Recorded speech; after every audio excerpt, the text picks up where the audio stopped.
DMK ADMK కలిసిపోయి గవర్నర్ని approach అయ్యి వాళ్ళ మిత్రపక్షాలతో కలిపి 120 స్థానాలతో ప్రభుత్వాన్ని ఏర్పాటు చేయబోతున్నారు. పళనిస్వామి దాదాపుగా ముఖ్యమంత్రి. ఢిల్లీ నుంచి ఆపరేషన్ జరుగుతోంది గవర్నర్ ఆఫీస్ కేంద్రంగా అనేది అయితే స్పష్టంగా అర్థమవుతోంది. ఎగ్జిట్ పోల్స్ టైంలో విజయ్ని రమ్మని చెప్పారు అక్కడికి ఢిల్లీకి. ఈయన సున్నితంగా తిరస్కరించాడు. అప్పటి నుంచి వాళ్ళ ఉద్దేశం ఏంటంటే ఆయనే కాదు, ఢిల్లీ నుంచి మెసేజ్ కాదు. నమస్తే, వెల్కమ్ టు తెలుగు రాజ్యం. ఈరోజు మనతో పాటు ఉన్నారు ప్రముఖ అనలిస్ట్ భరద్వాజ్ గారు. వారితో మాట్లాడేద్దాం. సార్ నమస్తే. నమస్తే అండి. సార్, తమిళనాడు ఎన్నికల ఫలితాలు విడుదలయ్యి 4 రోజులు అయితే అవుతుంది. అయినా కూడా ఇంకా ఎవరు ప్రభుత్వాన్ని ఏర్పాటు చేస్తున్నారు అనే స్పష్టత అయితే ఇంకా రాలేదు. ఆ రాష్ట్రానికి సంబంధించి సస్పెన్స్ అయితే ఇంకా కొనసాగుతుంది. విజయ్ వెసెస్ గవర్నర్ అనే తరహాలోనే అక్కడ వ్యవహారం సాగుతోంది. 2 సార్లు విజయ్ గవర్నర్ గారిని కలిసినా కూడా గవర్నర్ అయితే ప్రభుత్వ ఏర్పాటుకైతే ససేమిరా అంటున్నారు. 118 మంది ఎమ్మెల్యేలు స్పష్టంగా ఆమోద పత్రాలు ఉంటేనే ఆయన ప్రభుత్వం ఏర్పాటుకు అనుమతిస్తా అంటున్నారు. సో దీని గురించి ఏమంటారు? అంటే చాలా క్లియర్గా గత 4 రోజుల నుంచి జరుగుతున్నటువంటి చర్చ ఇది. ఓపెన్గా గవర్నర్ గారు వాంటెడ్గా హెరాస్ చేస్తున్నాడు అనేది అర్థమవుతోంది. అంటే నిజానికి ఎన్నికలు అయిపోయినాయి. ప్రజలు ఏ పార్టీకి క్లియర్ మెజారిటీ ఇవ్వలేదు. అంటే అబ్సల్యూట్ మెజారిటీ అంటాం మనం. ఇప్పుడు అక్కడ లెక్క ప్రకారం 118 స్థానాలు వస్తే అబ్సల్యూట్ మెజారిటీ అంటున్నారు. ఆ 118కి 10 స్థానాలు తగ్గి విజయ్కి ఇచ్చారు. ఇది కండిషన్. ఇప్పుడు సింగిల్ లార్జెస్ట్ పార్టీ ఎవరో వారిని పిలిచి గౌరవప్రదంగా, అయ్యా మీకు ఎక్కువ ఎమ్మెల్యేలు ఉన్నారు కాబట్టి ప్రజలు మీ పార్టీ వైపు మొగ్గు చూపించారు, మీకు ప్రభుత్వాన్ని ఏర్పాటు చేసే పరిస్థితి ఉందా అని అడగాల్సినటువంటి బాధ్యత గవర్నర్ది. అంటే ప్రభుత్వాన్ని ఏర్పాటు చేయవలసిన బాధ్యత ఆయనది.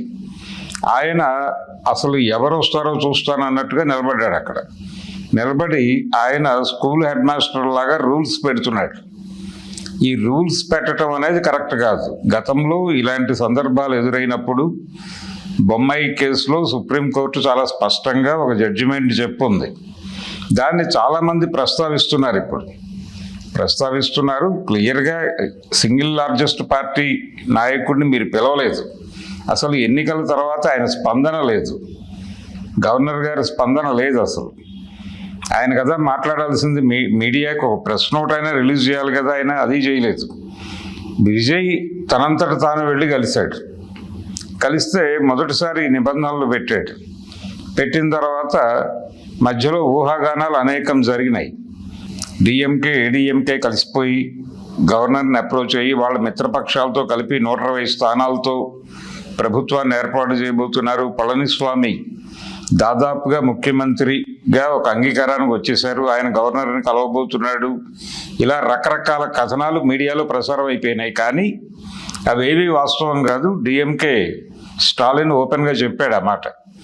బయట రకరకాల ప్రచారాలు ఉన్నాయి, ఇవన్నీ నమ్మకండి అని చెబుతూ ఆయనే క్లియర్గా విజయ్కి అవకాశం ఇవ్వాలి, అనవసరంగా ఇబ్బంది పెట్టకండి, ఆయన్ని ప్రభుత్వం ఏర్పాటు చేయనివ్వండి, చేసిన తర్వాత 6 నెలలు అతని పరిపాలన చూసిన తర్వాత మాత్రమే మేము మాట్లాడతాం అని చెప్పాడు ఆయన. ఆల్రెడీ డిఎంకే కాంపౌండ్లో ఉన్నటువంటి కాంగ్రెస్ పార్టీ పిసిసి లెవెల్లో విజయ్కి మద్దతు ప్రకటించింది. ఏఐసిసి నుంచి లెటర్ రాలేదు, కానీ పిసిసి లెవెల్లో వాళ్ళైతే అంగీకారం వచ్చారు. ఆ అంగీకారం తెలియజేస్తూ వాళ్ళు మతతత్వ పార్టీలతో మీరు కలవము అని కనుక హామీ ఇస్తే మీకు మద్దతు తెలియజేయడానికి మాకు అభ్యంతరం లేదు అన్నారు. కాబట్టి ఇష్యూ బయట ఏమీ లేదు, గవర్నర్ గారి దగ్గర ఇష్యూ ఉంది. అంటే అతను 108 నుంచి ఇంకొక 5 కలుపుకున్నాడు. 107 అనే అనుకుందాం. 107 + 5 112కి వెళ్ళిన తర్వాత వీసీకే పార్టీ నేను మద్దతు ఇస్తాను అని చెప్పి గవర్నర్ గారి పద్ధతిని తప్పుపట్టింది. 112 నుంచి 114కి వెళ్ళింది. ఇంకా కావలసినవి 4. ఆ 4 ప్రాపర్గా గనక ఈయన్ని పిలిచి గనక పదవీ ప్రమాణ స్వీకారానికి అనుమతిస్తే ఇది అయిపోయిన తర్వాత ఆయన ఫ్లోర్లో నిరూపణ టైంకి ఈక్వేషన్స్ మారతాయి. లేదు అసలు ఈ మద్దతులు ఇవ్వటము ఇదంతా నాకు సరిపడదు అని ఆయన వ్యక్తిగతంగా అనుకుంటే ఇంకెవరికి ఇస్తారు? విజయ్కి కాకపోతే నెక్స్ట్ డిఎంకే ఉంది. డిఎంకేకి వచ్చినటువంటి స్థానాల నుంచి వాళ్ళు ఈ మ్యాజిక్ ఫిగర్కి చేరటానికి ఏ పార్టీని కలుపుకోవాలి? ఏడీఎంకేతో మేము కలవమని చెప్పాడు ఆయన. ఎక్కడి నుంచి పట్టుకొస్తారు?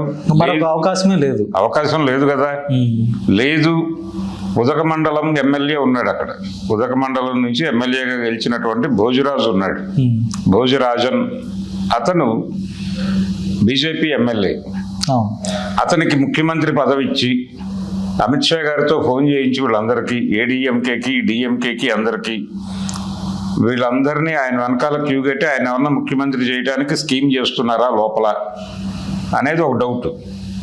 ఓకే. ఢిల్లీ నుంచి ఆపరేషన్ జరుగుతోంది గవర్నర్ ఆఫీస్ కేంద్రంగా అనేది అయితే స్పష్టంగా అర్థమవుతోంది. తమిళ సినిమా ఇండస్ట్రీ నుంచి దాదాపు ప్రతి ఒక్కరూ ట్వీట్ చేశారు. ఖుష్బు అలాగే విశాల్ వీళ్ళందరూ మాట్లాడారు ఇది యాంటీ కాన్స్టిట్యూషనల్ వ్యవహారం అని. లేదంటారా? ఇమ్మీడియట్గా ఇంకొక పని చేయాలి గవర్నర్ గారు. పిలిస్తే విజయ్ని పిలవాలి. లేదంటే గనక ఎన్నికలు రద్దు చేయాలి. ఎన్నికలు రద్దు చేసి మళ్ళీ ఎలక్షన్ పెడుతున్నాను నేను, ఇది నాకు సంతృప్తికరం కాదు. ఈ పొత్తులు కలవటము, వాళ్ళని వీళ్ళని కలుపుకోవడం, ఇదంతా యాంటీ కాన్స్టిట్యూషనల్ యాక్టివిటీగా నేను భావిస్తున్నాను. కాబట్టి ఈ జరిగిన ఎన్నికల్ని రద్దు చేసి మళ్ళీ ఎన్నికలు పెడుతున్నాను. ఆ ఎన్నికల్లో అబ్సల్యూట్ మెజారిటీ ఎవరికి వస్తుందో వారికి మాత్రమే అధికారం. ఇలా వచ్చే ఎన్నికల్లో కూడా రాకపోతే మళ్ళీ రద్దు చేస్తా, మళ్ళీ ఎన్నికలే. ఇలా అబ్సల్యూట్ మెజారిటీ వచ్చే వరకు తమిళనాడులో ఎన్నికలు పెడతానని ప్రకటించగలడు ఆయన. తమిళనాడు ప్రజలైతే ఒక క్లియర్ పూర్తి స్థాయిలో మెజారిటీ ఇవ్వకపోయిన అప్పటికి ప్రజలైతే క్లారిటీగానే విజయ్ని అయితే ఎంచుకున్నారు తమ ముఖ్యమంత్రిగా. కానీ గవర్నర్ గారు అయితే ఇంకా ఒక మొండి పట్టుదలతో ఏదో రకంగా అడ్డుకోవాలనే మొండి పట్టుదల. ఏం నిర్ణయం తీసుకుంటాడు ఆయన? ఓకే, విజయ్ చేయడు, విజయ్ వెళ్ళడు, పట్టించుకోడు. ఆయన ఏదో ఒక నిర్ణయం చెప్పాలిగా. ప్రభుత్వం లేకుండా ఎలా ఉంచుతాడు అక్కడ? గవర్నర్ ప్రభుత్వం కాదు కదా, గవర్నరే ప్రభుత్వం కాదు కదా. అక్కడ ప్రభుత్వము, ముఖ్యమంత్రి, ఒక వ్యవస్థ ఉండాలి కదా. అది వద్దనుకుంటున్నారా తమిళనాడులో? లేదు రాష్ట్రపతి పాలన పెట్టాలనుకుంటున్నారా? ఏదో ఒక క్లారిటీ ఇవ్వాలి కదా. అయితే వీళ్ళ గవర్నర్ లక్ష్యం ఏంటంటారు? గవర్నర్ కానీ లేదంటే దీని వెనకాల మరొక సరెండర్ కావాలి. లొంగుబాటు గురించిన గొడవ ఇదంతా. ఇతను కాంగ్రెస్తోనూ డిఎంకేతోనూ బీజేపీ వ్యతిరేకించే పార్టీలన్నింటినీ వదిలించుకుని వెళ్ళి అక్కడ కూర్చుని, అయ్యా నేను మీకు లొంగాను, మీరు ఎవరిని కలుపుకోమంటారో చెప్పండి అని అడగాలి. అప్పుడు వారు ఏడీఎంకేతో కలువు అని చెప్తారు. చెప్పి ఢిల్లీకి పళనిస్వామిని పిలిచి వీళ్ళిద్దరిని షేక్ హ్యాండ్ ఇప్పించి పంపిస్తారు. వాళ్ళిద్దరూ వచ్చి ఇక్కడ విజయ్ ముఖ్యమంత్రిగాను, పళనిస్వామి ఉప ముఖ్యమంత్రిగాను ప్రమాణ స్వీకారం చేయాలి. కానీ విజయ్ వీటన్నిటికీ సిద్ధంగా ఉంటాడు? ఆయన ఈల్డ్ అయ్యే పరిస్థితి సిద్ధంగా లేడండి. సిద్ధంగా లేకపోబట్టే కదా ఈ గొడవ. మాట వినటం లేదని ఆయనతో కొట్టిస్తున్నారు గవర్నర్తో. ఇప్పుడు దీనికి పరిష్కారం ఏమిటంటే 107 స్థానాలు 108 స్థానాలకి ఇమ్మీడియట్గా, అంటే విజయ్ కాకుండా 106, ఆయన 2 స్థానాల్లో ఉన్నాడు కాబట్టి వీళ్ళందరూ కలిసి మూకుమ్మడిగా రాజీనామాలు సమర్పించి మా నియోజకవర్గాల్లో బైపోల్ పెట్టుకోండి, మళ్ళీ ఎన్నికలు పెట్టుకోండి, మాకు సంబంధం లేదు అని గనకంటే అప్పుడు దిగుతుంది. నిజానికి విజయ్ ఆలోచన కూడా చేశాడు. దానికి ఉన్న అవకాశం ఏమిటి అనేది కూడా ఆయన మాట్లాడుతున్నాడు. కానీ అంతకన్నా కూడా అన్నాడీఎంకే నుంచి, లేదంటే అన్నాడీఎంకేలో కొంతమంది ఎమ్మెల్యేలు ఎవరైతే అయారాములు గయారాములు ఉంటారో వాళ్ళ మద్దతు తీసుకోవచ్చు కదా. తీసుకోవాలంటే వీళ్ళు వెళ్ళి వాళ్ళ ఆఫీసర్ల ముందు కూర్చుని దేబరించలేరు కదా. కనీసం లెఫ్ట్ పార్టీల మద్దతు తీసుకున్నా కూడా ఆయన ప్రభుత్వాన్ని ఫామ్ చేసే అవకాశం ఉంటుంది. అవునండి, ఆల్రెడీ వీసీకే వచ్చేసింది. సిపిఐ కొంత అటు ఇటుగా ఉంది. వీళ్ళందరూ కూడా డిఎంకే కంట్రోల్లో ఉన్నారు. డిఎంకే కంట్రోల్ నుంచి కాంగ్రెస్ వచ్చింది, వీసీకే కూడా అక్కడి నుంచి వచ్చింది. కాబట్టి సిపిఐ కూడా చొరవ తీసుకుంటూ ఉంది. కానీ కొంతమంది చెప్పేది ఏంటంటే సిపిఎం హోల్డ్ అయి ఉంది. సిపిఐ సిపిఎం దగ్గర 4 ఉన్నాయి. ఆ 4 వచ్చేస్తే క్లోజ్. కానీ ఒక వార్త ఏంటంటే విజయ్ నేరుగా వెళ్ళి వాళ్ళని ఆహ్వానించలేదు మాకు మద్దతు ఇవ్వండి అని లెఫ్ట్ పార్టీలకి, కేవలం ఆయన ఒక వాట్సాప్ మెసేజ్ చేశాడని సమాచారం అందుతుంది. ఇప్పుడు ఆయన వెళ్ళి అడిగినా ఇప్పుడు ప్రభుత్వం ఏర్పాటుకి ఆయన సిద్ధపడటం అంటే గవర్నర్ గారు ఓకే చెప్తే వీళ్ళు వెళ్తారు.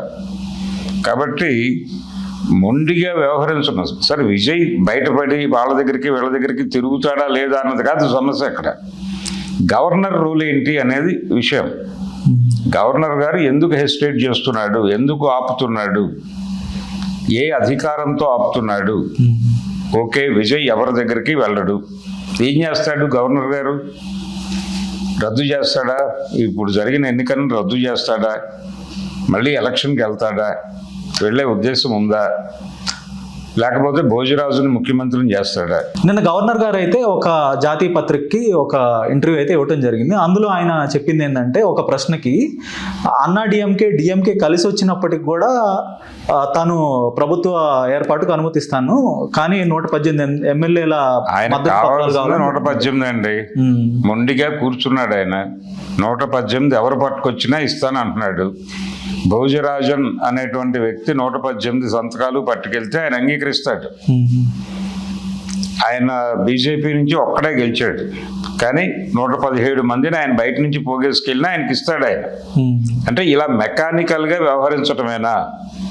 ప్రజాభిప్రాయాన్ని గౌరవించటం అనేది లేదా? అంటే కొనుగోళ్ళని మీరు ప్రోత్సహిస్తారా? ఈయన ఏదో 4గురునో 5గురునో కలుపుకుంటాడు. ఇప్పుడు డిఎంకేనో ఏడీఎంకేనో పిలిస్తే వాళ్ళు ఎంతమందిని కలుపుకోవాలి? టీవీకేని చీల్చాలి. టీవీకేని చీల్చే ఉద్దేశం ఏదైనా ఉందా బీజేపీకి? అంటే నువ్వు మా మాట వినకపోతే నీ ఎమ్మెల్యేలను కొనేస్తాం, కొనేసి మేము ఆల్టర్నేటివ్ ప్రభుత్వాన్ని ఏర్పాటు చేస్తాం, విజయ్ నువ్వు రాజకీయంగా సర్వనాశనం అయిపోతావు అని ఇండికేషన్ ఇస్తున్నాడు తెర వెనక నుంచి. దీని అర్థం అదే. వచ్చి సరెండర్ అవ్వు, చక్కగా ముఖ్యమంత్రి పదవి చేపట్టు, బుద్ధిగా పరిపాలన చేసుకో, లేకపోతే సర్వనాశనం చేస్తాం. ఎన్నికల్లో ఏ పార్టీకి మెజారిటీ రానప్పుడు, మ్యాజిక్ ఫిగర్ అందుకోలేనప్పుడు దానికి సంబంధించి రాజ్యాంగం కానీ మన చట్టం కానీ ప్రభుత్వాన్ని ఎలా ఏర్పాటు చేయాలని ఏమన్నా దిశానిర్దేశం ఏమైనా చేస్తుందా, లేదంటే పూర్తిగా గవర్నర్కే నిర్ణయాధికారం? గవర్నర్కి నిర్ణయాధికారం ఉన్నది, కానీ అది కూడా ప్రజాభిప్రాయానికి లోబడే జరగవలెను. ప్రజాభిప్రాయం టువర్డ్స్ విజయ్ ఉంది. సింగిల్ లార్జెస్ట్ పార్టీకి అవకాశం కల్పించాలి. అసలు ఆయన అడగాలి ముందు పిలిచి. అసలు ప్రోటోకాల్ టోటల్గా తప్పిన వ్యవహారం అక్కడ. ఆయన ఎవరిని పిలవలా. ఒకవేళ రాజ్యాంగ సంక్షోభం అని ఆయన ఫీల్ అయ్యాడండి.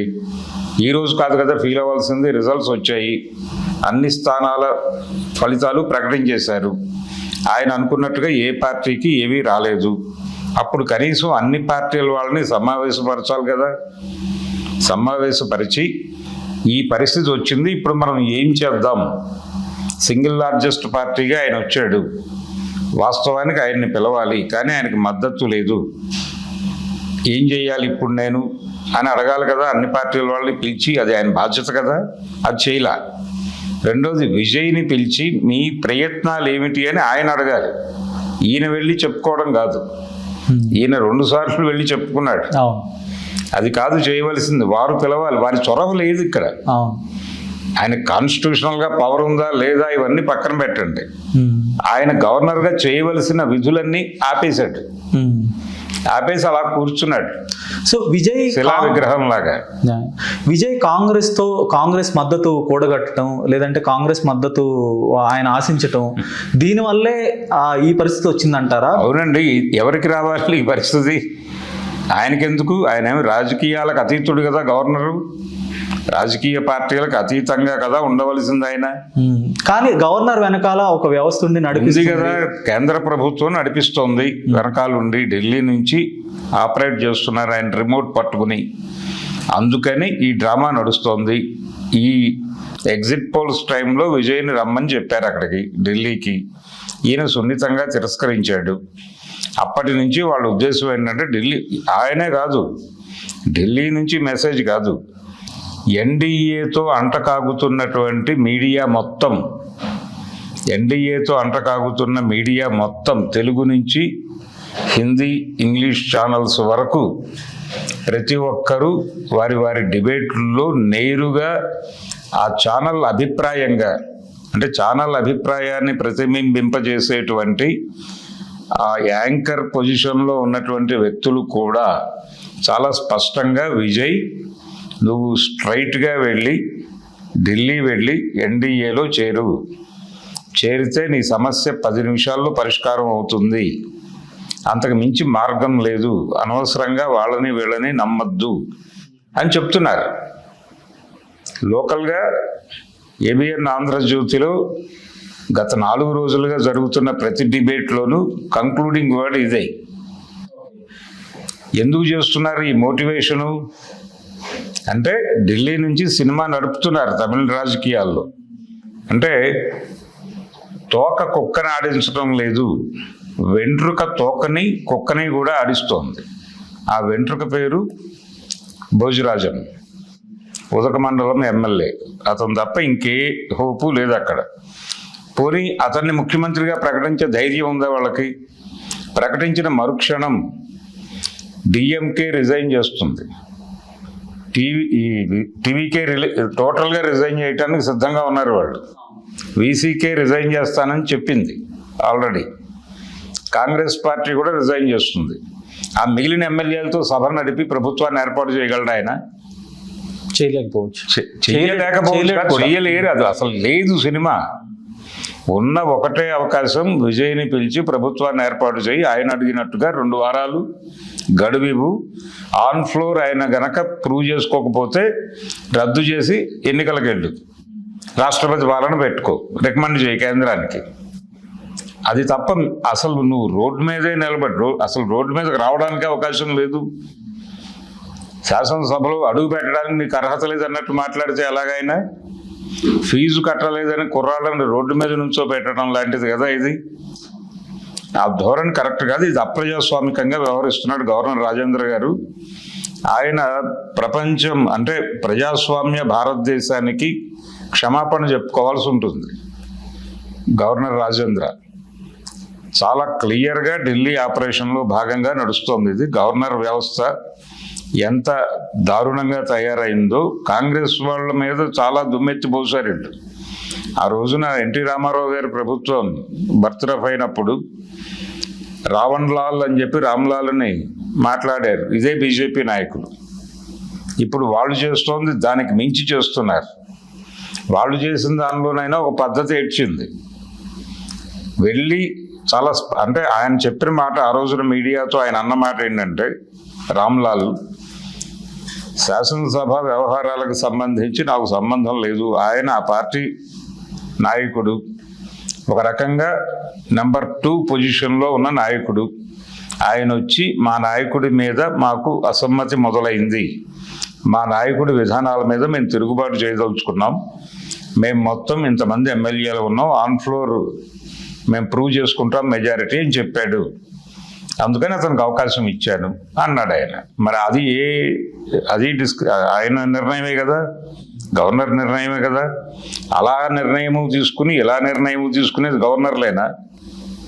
ఓకే, 2013 సమయంలో 2014 సమయంలో కేజ్రీవాల్ అయితే తొలిసారిగా పూర్తి మెజార్టీ రాకుండానే ముఖ్యమంత్రి అయ్యారు. తర్వాత ఆ ప్రభుత్వం బలహీనంగా ఉన్న సమయంలో 2015లో మళ్ళీ ఎన్నికలు వెళ్ళి పూర్తిగా క్లీన్ స్వీప్ చేశారు.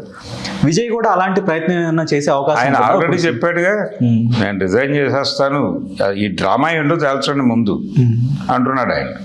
ఈ డ్రామా తేలితే మళ్ళీ ఎన్నికలకు వెడితే గెలుస్తాడు అతను. ఈ సింపతి డెఫినెట్గా ఉపయోగపడుతుంది కదా, అందుకే స్టాలిన్ వద్దని చెప్తున్నాడు.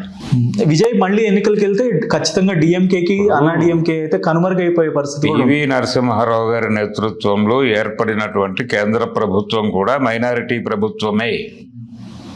ఆ మైనారిటీ ప్రభుత్వమే అంటే పార్లమెంట్లో 2-3 సందర్భాల్లో ప్రభుత్వం మీద అభిశంసన తీర్మానం ప్రవేశపెట్టినప్పుడు ఆయన చాలా పార్టీలను కొనుగోలు చేసి, జార్ఖండ్ ముక్తి మోర్చా లాంటి పార్టీలకి డబ్బులు ఇచ్చి కొనుగోలు చేసి వాళ్ళతో ఓట్లు వేయించుకుని ప్రభుత్వాన్ని బతికించుకున్నాడు ఆయన. కేసులు అయినాయి కదా, వాళ్ళు తీసుకెళ్ళి స్ట్రైట్గా బ్యాంకుల్లో డిపాజిట్ చేశారు ఆ డబ్బులు. ఎక్కడి నుంచి వచ్చాయి మీకు అని అడిగితే చాలా క్లియర్గా ప్రధానమంత్రి గారి నుంచి వచ్చినాయని చెప్పారట. చెప్పి బలానా ఎన్నికల్లో చేతులెత్తిన సందర్భంగా మాకు వచ్చినటువంటి అమౌంట్ ఇది, మాకు ఎక్కడ దాచుకోవాలో తెలియక బ్యాంకుల్లో వేసుకున్నామని చెప్పారు. ఆ సందర్భంగా నరసింహారావు గారు చేసిన కామెంటు ప్రపంచ ప్రఖ్యాతి పొందింది. ఆదివాసీలు వెనకబడి ఉన్నారని తెలుసు కానీ ఇంత వెనకబడి ఉన్నారని అనుకోలేదు అన్నాడు ఆయన. కాబట్టి మైనారిటీ ప్రభుత్వాన్ని కాపాడుకోవడానికి ఆయన చేసిన అనేక స్కాములు ప్రపంచం ముందు ఉన్నాయి. అలాంటి స్కాములు చేస్తే మీరు పీకేయండి, విజయ్ గనక చేస్తే. అసలు ఆ స్కాములకు అలవాటు ఇవ్వము, మేము మైనారిటీ ప్రభుత్వాలను అంగీకరించమంటే ఇంతకుముందు ఎందుకు అంగీకరించారో చెప్పండి. పివి నరసింహారావుని కేంద్రంలో ఎందుకు అనుమతి ఇచ్చారు, లేకపోతే కేజ్రీవాల్ని ఎందుకు అనుమతి ఇచ్చారు, ఏ గ్రౌండ్స్లో అనుమతి ఇచ్చారు? అసలు కనీసం ఎమ్మెల్యేల నుంచి లెటర్లు కాదు, కేవలం లిస్టు చూసి నాదెండ్ల భాస్కర్రావుకి ఎందుకు ఆ రోజున అవకాశం కల్పించారు అనే దానికి సమాధానం చెప్పాలి కదా. ఇవేవీ చేయకుండా నేను నా ఇష్టం వచ్చినట్టు బిహేవ్ చేస్తానంటే కుదరదు. క్లియర్గా ఎందుకు అసలు ప్రోటోకాల్ ప్రకారం ఆయన ఎందుకు అఖిల పక్షాన్ని ఏర్పాటు చేయలేదు గవర్నర్ గారు? అక్కడ రాజకీయ సంక్షోభం ఏర్పడింది అని కనుక, ఆయన రాజ్యాంగ సంక్షోభం ఏర్పడింది అని ఆయన ఫీల్ అయితే ఆయన మాట్లాడవలసింది ఎవరితో? అక్కడ కంటెస్ట్ చేసినటువంటి పార్టీల నాయకులందరినీ పిలిచి నువ్వు మాట్లాడాలి కదా. ఒక్కొక్కళ్ళ ఒపీనియన్ తీసుకో, నువ్వు దాన్ని బట్టి నువ్వు ఒక నిర్ణయం తీసుకో. నువ్వు పేపర్లో వచ్చిన వార్తల ఆధారంగాను, ఢిల్లీ నుంచి వచ్చిన మెసేజ్ల ఆధారంగాను మాట్లాడతానంటే ఎలా కుదురుతుంది? ఓకే, ఈ మొత్తం వ్యవహారంలో హీరో ఎవరు, విలన్ ఎవరు అంటారు? ఏమండి, హీరో విజయే. హీరో విజయే చాలా క్లియర్గా. Villain Bharatiya Janata party. Governor గారిది ఏముంది, ఆయన పాపం అక్కడి నుంచి ఆదేశాలు వస్తే ఆయన మనం సైడ్ విలన్ని చూస్తాం. అంటే మెయిన్ విలన్ ఒకడు ఉంటాడు, ఒక షాడోలో ఉంటాడు. వాడు షాడోలో ఉండి అక్కడి నుంచి ఆపరేట్ చేస్తూ ఉంటాడు. ఓకే, ఇప్పుడు చలపతిరావు ఇలాంటి వాళ్ళు వేసేవాళ్ళు కదా క్యారెక్టర్. సత్యనారాయణ, రావు గోపాలరావు వీళ్ళేవో మెయిన్ విలన్లుగా ఉంటారు. ఆ మధ్యలో విలన్లు ఇంకో ఇద్దరు ఉంటారు, 2 లేయర్లలో విలన్లు ఉంటారు. ఆ 2 లేయర్ల విలన్ల పాత్రల్లో ఒకటి ప్రధానమైన విలన్ గవర్నరు. ఆ మెయిన్ విలన్ తర్వాత పొజిషన్లో గవర్నర్ గారు ఉన్నారు. గవర్నర్ గారి కంటే ఒక స్టెప్ ముందు పళనిస్వామి ఉన్నాడు. మీడియా కూడా ప్రస్తుతం విలన్ పాత్రే పోషిస్తోంది చాలా స్పష్టంగా. కామెడీ విలన్ అనుకోవచ్చు. లేకపోతే అసలు వీళ్ళకి ఏ సంబంధము లేకుండా ఎందుకు ఎన్డీఏకి వెళ్ళు, వీళ్ళకేం సంబంధం? అంటే మాకు నెలకింత ఇస్తున్నారు వాళ్ళని చెప్తున్నారా వీళ్ళు? మా జీతాలు ఇస్తోంది ఎన్డీఏ అని చెప్పుకునే తాపత్రయం అది. ఎందుకు 10 సార్లు మీరు రోజు ప్రతి డిబేట్లోనే అదే కంక్లూడింగ్ వాడు ఎందుకు పెట్టుకుంటున్నారు మీరు? సో ఇది పరిస్థితి. భారతదేశంలో ప్రజాస్వామ్యం తమిళనాడు అనేటువంటి డ్రామా ద్వారా వీధిన పడింది. ఇప్పుడు భారతదేశంలో ప్రజాస్వామ్యం ఉంది, ఎన్నికల వ్యవస్థలోకి రండి, ఇక్కడ మనం ప్రజాభిప్రాయాన్ని కూడగట్టి అద్భుతాలు చేయొచ్చు అని చెప్పి మావోయిస్టు పార్టీకి లెక్చర్లు చెప్పినటువంటి పెద్ద మనుషులు ఉన్నారు కదా. సాయుధ పోరాటంతో పనులవు, మీరు ఎన్నికల క్షేత్రంలోకి రండి, శాంతియుతంగా చాలా చేయొచ్చు అని చాలామంది చెప్పారు కదా. ఆ చెప్పిన వాళ్ళు ఈ డ్రామా గురించి ఏం మాట్లాడతారో వాళ్ళ అభిప్రాయాలు వినాలని ఉంది నాకు. ఓకే, ధన్యవాదాలు sir. Thank you. Hello, Telugu రాజ్యం ఛానల్ చూస్తున్నారా? సామాజిక, రాజకీయ, జీవన చిత్రణే తెలుగు రాజ్యం. అతిశయోక్తులు, అసత్యాలు ఉండవు. రాజకీయ కోణం కాదు, ప్రజా కోణమే కొలబద్ద. తెలుగు రాజ్యం వీక్షణ మీ ఉత్తమ అభిరుచికి నిదర్శనం.